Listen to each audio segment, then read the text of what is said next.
Ano nga ba ang Hudyo at Kristyanismo sa pananaw ng Islam?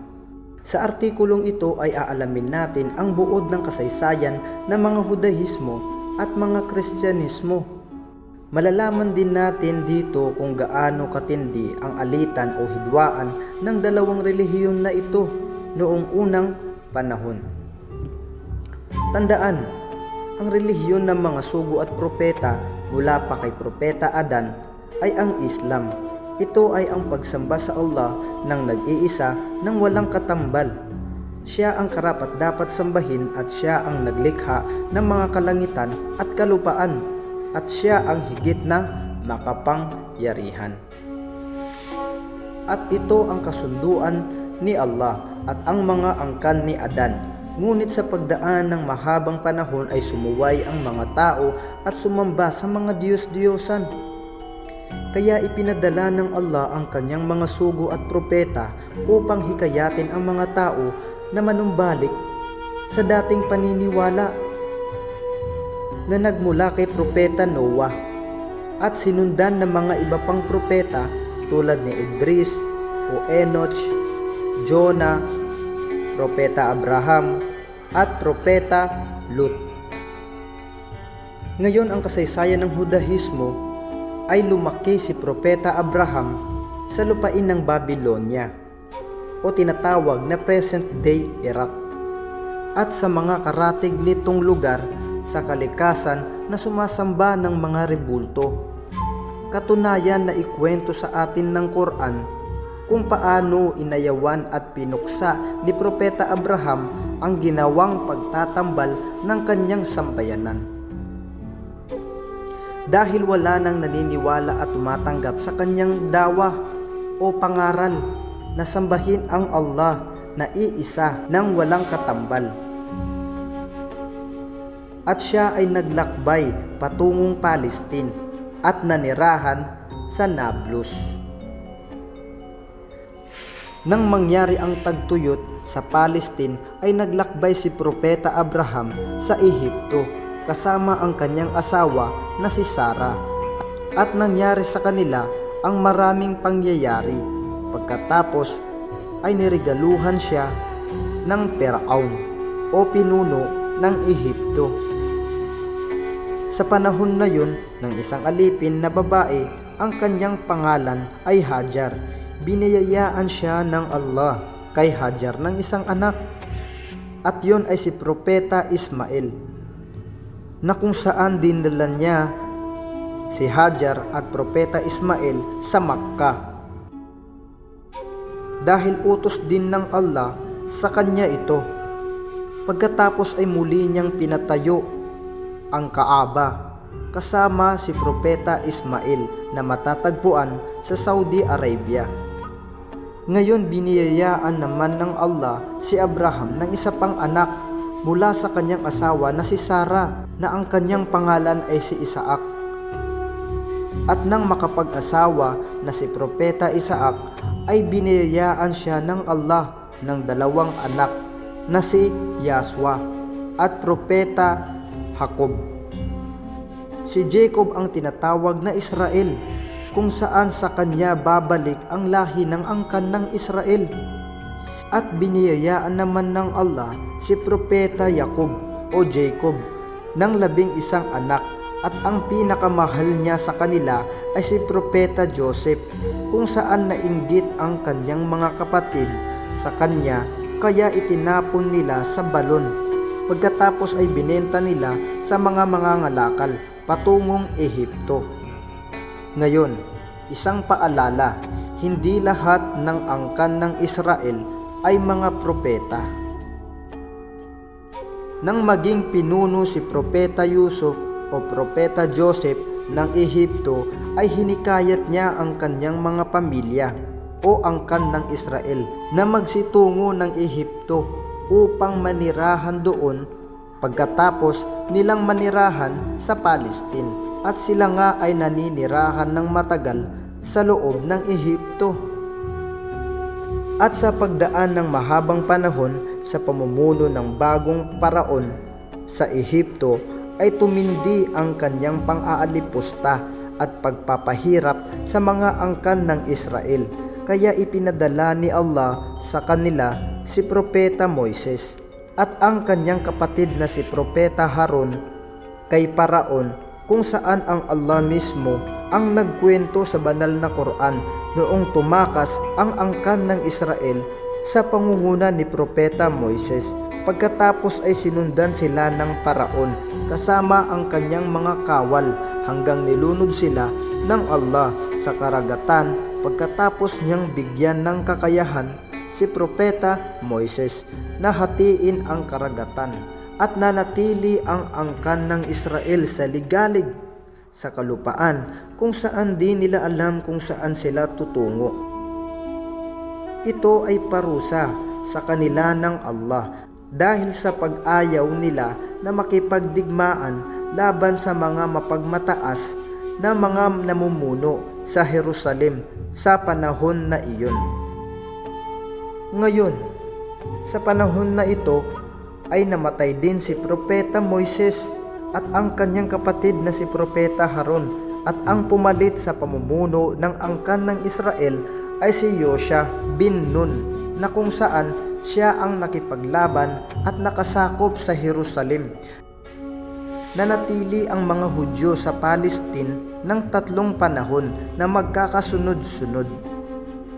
Ang una, panahon ng mga hurado, kung saan lahat ng kanilang mga anak o apo ay nagpapahukom sa isang hurado kapag nagkaroon sila ng hindi pagkakaunawaan. Nagtagal ang panahon na ito ng 400 years. Pangalawa, panahon ng mga hari. Naging hari nila si Talut o si Saul. Pagkatapos ay sinundan ni Propeta David, at pagkatapos ay ang anak ni Propeta David na si Propeta Solomon. Pangatlo, ito ang panahon pagkatapos ng panahon ni Propeta Solomon, kung saan nag-agawan ng pagkahari ang kanyang anak na si Rehoboam at si Jeroboam na anak ni Nabit. Gumawa si Rehoboam ng pamayanan na kanyang tinawag na Yahuda o Judea, kung saan kinuha ito sa katagang Judea na apo ni Judea mula sa angkan ni Propeta David, at ang kapitulo nito ay Jerusalem. Si Jeroboam na anak ni Nebat ay gumawa din ng pamayanan at tinawag na Israel sa hilaga ng Palestine, at ang kapitolyo nito ay Nablus. Sila ang tinatawag na mga Sumarians. Ngayon, may hidwaan sa pagitan ng dalawang pamayanan, ngunit walang patayan. Bumagsak ang pamayanan ng Israel sa kamay ng mga Assyrian o Assyrian sa pamumuno ng kanilang hari na si Haring Sargon ng Akkad sa taong 722 BC, at bumagsak naman ang pamayanan ng Judea sa kamay ng mga parao ng Ehipto sa taong 603 BC. Ngayon sa taong 586 BC ay nainggit ang hari ng Babylonia sa Iraq na si Haring Nebuchadnezzar, kaya sinakop at ipinaalis ang mga parao sa Palestine at winasak ang pamayanan ng Judea at pinaslang ang maraming bilang ng mga Hudyo. Ngayon sa madaling salita ay pinag-agawan ang pamayanan ng Judea ng mga Assyrian at mga parao ng Ehipto at mga Babylonia ng Mesopotamia. Sa taong 538 BC ay nanaig ang hari ng Persia na si Cyrus the Great sa mga Babylonia, kung saan muling nakabalik ang karamihan sa mga Hudyo sa Palestine. At sa taong 135 BC naman ay napahina ng mga Romanians sa panahon ng Haring Adrian ang revolusyon na ginawa ng mga Hudyo, kung saan winasak niya ang mga lugar at pinaalis sila. Kaya nagkawatak-watak ang mga Hudyo sa lupalop ng mundo. Ito ang naging parusa sa kanila ng Allah. Sinabi ng Allah sa Quran sa Surah Al-Araf, verse 167. At alalahanin mo, O Muhammad, noong inihayag ng inyong Panginoon na tagapaglikha ng tuwirang pagpapahayag na siya ay walang pag-aalinlangan na patuloy na magpapadala sa mga Hudyo ng pagpaparana sa kanila ng masidhing kaparusahan at kapahamakan hanggang sa araw ng muling pagkabuhay. Katiyakan, ang iyong Panginoon na tagapaglikha ay as-sari ul iqab. Mabilis ang kanyang pagpaparusa sa sino mang karapat-dapat dahil sa pagtanggi at paglabag nito sa Allah at walang pag-aalinlangan. Siya naman ay Ghafur, ganap na mapagpatawad sa kasalanan ng mga nagsisisi. At pinagwatak-watak namin ang mga grupo-grupo, ang mga angkan ni Israel dito sa kalupaan. Mayroon sa kanila ang mga matatapat na sumusunod na isinasagawa nila ang kanilang tungkulin sa Allah. Mayroon naman sa kanila ang malayo, sa ganoon na hinahamak nila ang kanilang mga sarili. At sinubukan namin sila ng maluluwag na pamumuhay at mga biyaya, at sinubok din namin sila ng kahirapan sa pamumuhay at mga kalamidad upang sila ay manumbalik sa kanilang Panginoon na tagapaglikha at pagsisihan ang kanilang mga nagawang kasalanan. At sa paghahari naman ng mga Romano sa Palestine ay ipinadala ng Allah si Propeta Jesus bilang sugo sa mga angkan ng Israel. At sinabi ng Allah sa Surah Al-Imran, at kanyang hihirangin siya, si Jesus, na isang tagapagbalita sa angkan ng Israel. Hinikayat niya sila upang maayos ang kanilang pagkasira at tinanggap naman ito ng ilan sa mga Hudyo. Ngunit ang mga manghuhula ng angkan ng Israel ay kinalaban nila si Propeta Jesus dahil nahayag ang kanilang mga kasinungalingan at pang-uuto. Kaya ang angkan ng Israel ay nahati sa dalawa, gaya ng sinabi ni Allah sa Quran, Surah As-Saf. At ang sabi, pagkatapos, ang isang grupo mula sa angkan ni Israel ay ginabayan at ang isang grupo naman ay naligaw. Ngayon ang unang grupo ay mga Kristiyano at pangalawa ay ang mga Hudyo. Pumunta ang mga manghuhula ng mga Hudyo at ang kanilang mga pantas sa pinunong Romano at siniraan nila si Propeta Jesus at nakumbinsi nila na paslangin si Propeta Jesus. Ngunit itinaas ng Allah si Propeta Jesus bago mangyari yun, na kung saan ang nadakip nila at naipako nila sa krus ay ang kamukha ni Jesus.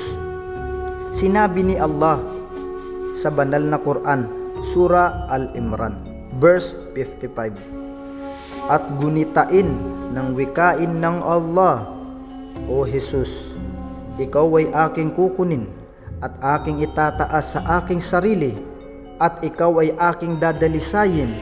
Maling paratang at kasinungalingan na siya ay nagsasabi na siya ay anak ni Allah.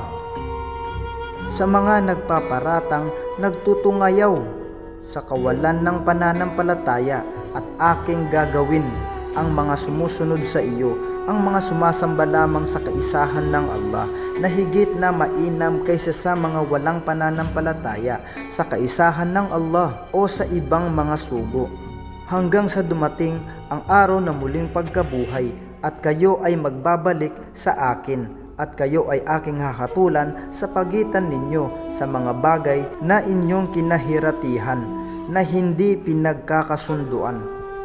Ngayon, ang mga sources ng relihiyon ng mga Hudyo ay ang Torah o ang Lumang Tipan, Old Testament, na binubuo ng 39 na aklat, kung saan ito ay nasa 4 na uri.